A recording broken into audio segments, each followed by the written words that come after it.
This is Mark Tewksbury for OlympicsOrBust.com. All right, so I'm here with Olympic gold medal swimmer Mark Tewksbury. Hey, Mark, how's it going? Just fine. Good. So this is quite a landmark, exciting occasion that we have here. I know that you've been involved a little bit with the start of the Pride Houses and what a monumental thing that is. What do you feel about this huge gay event going on during the Games? Well, it's fantastic. I mean, I really, in my swimming career, would have loved for this to have happened. I'm of the era, I watched Greg dive in 84 and 88. I won my Olympic gold medal in 1992.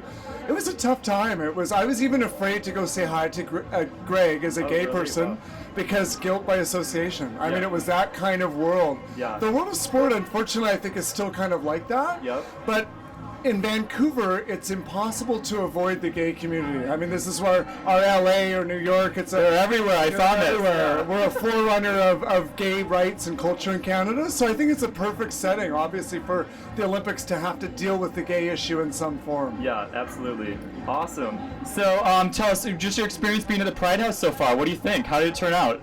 Well, I love that the Whistler Pride House is a little bit more party-centric and very visible, and that the Vancouver site is a little bit more educational and community-center based. So it's been great. And I have to tell you, I mean, I'm a very openly gay Olympian. Woo! We're so glad you are. And, well, you actually, we should point out, you're the first one that actually came out in Canada, which is a really big deal. Yeah, and I've been very outspoken around the world. I was part of the International Olympic Committee on the inside, stepped out because of what I was so disgusted with corruption and the way they deal with some of these issues. But you know, what I'm really impressed with is the Canadian team brought me back to speak to the team before they marched into the opening ceremony. Oh, wow. I was the last guy to talk to the team. So pretty cool to be out and open and really brought back into the system. So my point is some change is happening. Yes. It's going to take a while until it sort of filters all the way down, but slowly but surely people are open to people of diversity. Exactly. Now tell me, we're not going to name any names here, but in general, athletes this year that you would love to see come out or see to come to the Pride House, I mean, there's several of them out there. We don't have to say anyone in particular, but what are your thoughts on those particular people without getting specific? Well, I mean, there's got to be a few gay male figure skaters. There's got to be a few. I wonder who.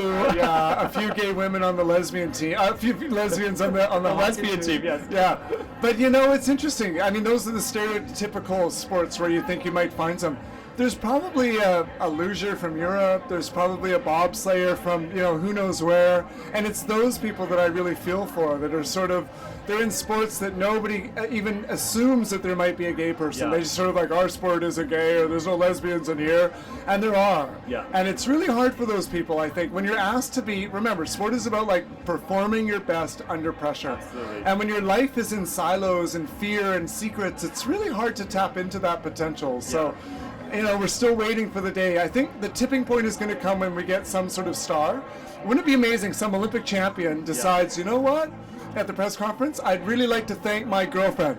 Yeah. And I'm a girl. Yeah. Or my partner, and I'm a boy. Yes. And, you know, sort of go, wow. Yeah. And I think the world could take it. And in fact, I think there'd be endorsements for that person. So true, so it's, you know, it's just a matter of time. It could have already happened a couple times this week, but it hasn't quite yet. I know. I hear you. Again, no names. No. So just a couple silly questions, Mark. It's my favorite color. Good. Pink. Oh, I'm shocked. Well, okay, other than yourself, who I think is one of the sexiest Olympians of all time, who else do you think is one of the sexiest Olympians out there? God, that's a hard question. It's a really good question. I don't know his name, but in '84, and if you still go to Los Angeles, there's the water where polo, I live, by the way. The water polo, the head of the water polo men's team, Yep. is the statue that was in front of the stadium, and I always was kind of like, ooh, that is a man. So him, whoever he is. Well, we have some footage of that statue, so I'm going to cut that in with this interview, actually. Excellent. I'll put you right next to him. It's hard, like, you know, I find people at the height of their career doing what they love really sexy. Yep. I think, in general, really good answer. Yeah, the speed skating men. Yep. Oh, yeah. Like, hello, those costumes are They're hot. crazy. Yeah, that's as Hispanics as it gets. Yeah, but I'm very upset that technology has made its way into swimming and kind of kicked the Speedo out. But good news, folks, the Speedo is coming back. Oh, absolutely. Because they banned that suit. That sort of full rubber suit is no more. So I know, that's a big deal. We were all happy to hear that I'm one. from the era of a Speedo being a Speedo, and that was hot times, I have to say. Like, in the relay when there's 32 guys, all in that little ready room, it's like, Okay, focus. Absolutely. We've been asking a lot of gay men this question. Are you more of a Tanya Harding or a Nancy Kerrigan?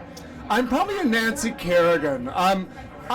Listen, I've got a little skank in me like Tanya, like all of us, but I relate a little bit more to Nancy. Have you ever been on an Atlantis cruise? I haven't, but I'd love haven't? to.